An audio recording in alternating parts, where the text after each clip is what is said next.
I used GrapheneOS for a year. And now I'm back on iPhone. This video is for anyone that has used GrapheneOS in the past or is currently using GrapheneOS and wants to transition to it. And this is also for anyone who would like to transition to GrapheneOS, but needs either reassurance or needs a second opinion. So yeah, here's why I am back on iPhone. Reason number one is incompatibility.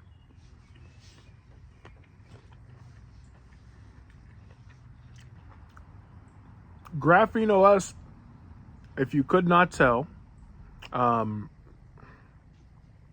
is not supposed to be compatible with most things.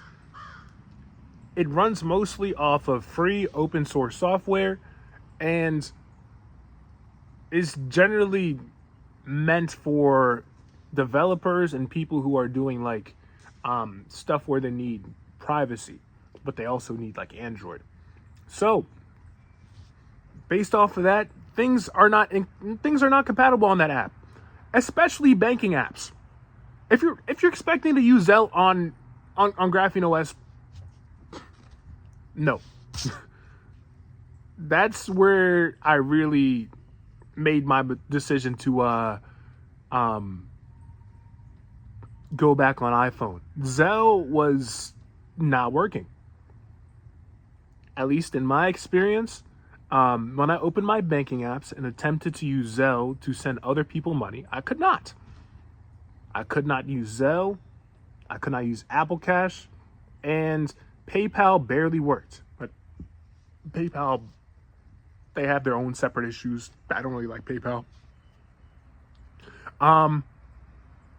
It was incompatible with banking apps. And that's where I drew the line. It's GrapheneOS on the Google Pixel 9 that I used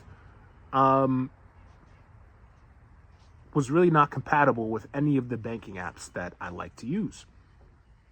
And yeah, for me, that's why. For others, that might also be why. But yeah, if you are expecting to use GrapheneOS and you're expecting compatibility with the things that really matter in your life, throw it out the window. You're going to have to make a transition to a lifestyle where you don't use convenient things, a lifestyle where you use cash and crypto. If you're not fully prepared to do that, I wouldn't advise getting a Pixel and using GrapheneOS. I was not fully ready, and that's why I'm back on iPhone.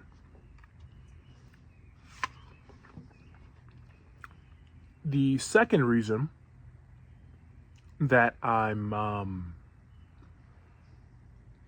back on iPhone is that GrapheneOS, for me, was a security risk. What do I mean by this? GrapheneOS,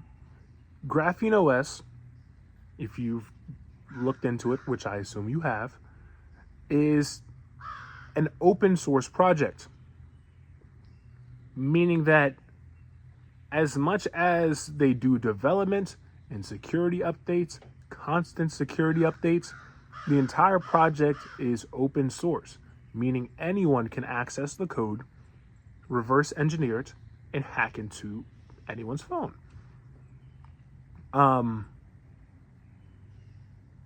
That is the risk that comes with open source software.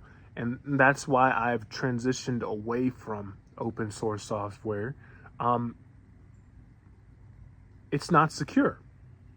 It offers privacy in a way because you're not on the general radar of most hackers. However, there are hackers that look for open source stuff. Stuff like people who use GrapheneOS.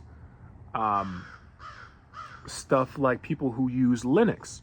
there are hackers out there that search for people who use open source software, and for me, it was a security issue.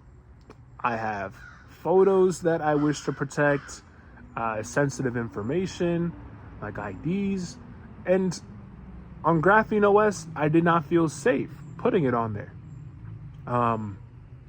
It was a security risk. That is my second reason why I'm back on iPhone.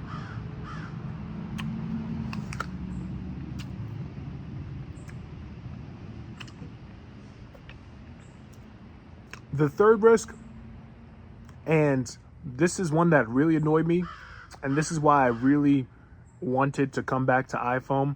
There's like no good video editing software on GrapheneOS.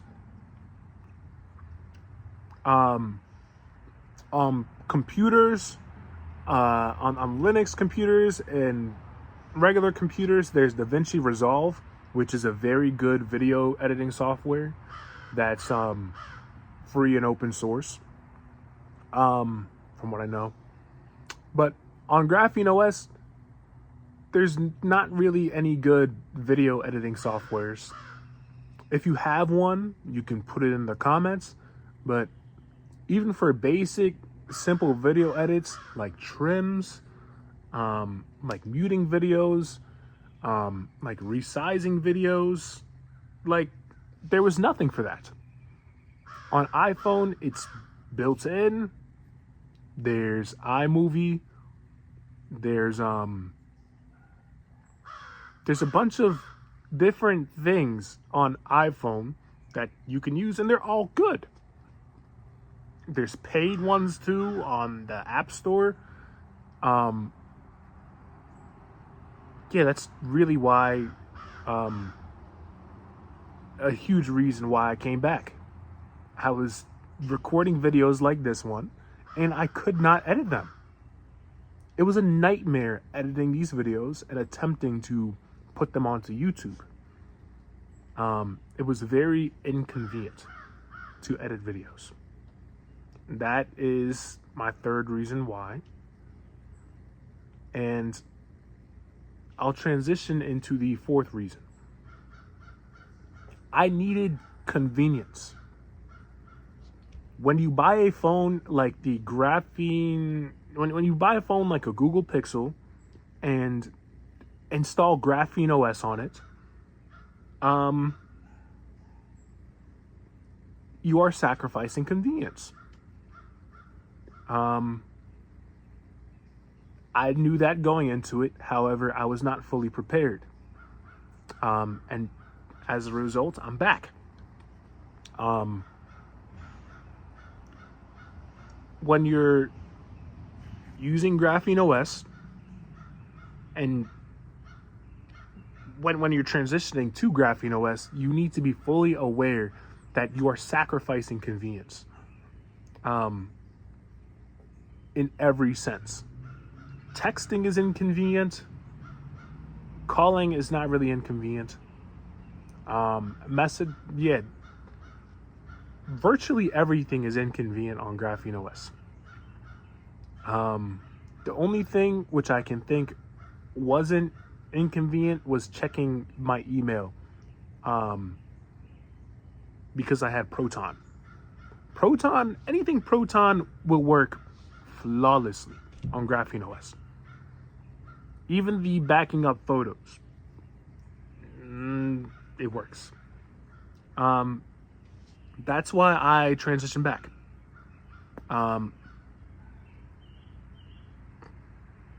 Things were incompatible. It was a security risk for me in my situation. There was no good video editing software. None. I did my best to search. I used like InVideo. I even went on the store and I downloaded InShot. I downloaded Open Video Editor. The stock iPhone video editing is better. Yeah. Lack of good video editing software, and I needed convenience. I truly needed convenience in my life. I work a job. I have people that call me and look out for me. I look out for others. And I have people do FaceTime. I don't miss FaceTime a lot.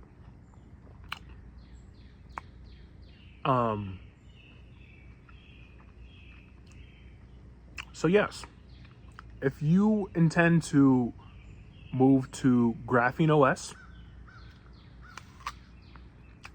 and use it full time, be aware that it's not convenient. It's going to be incompatible with things, and it's generally like a rugged lifestyle you are going to live with that phone. And you're going to piss some people off. Thank you for watching.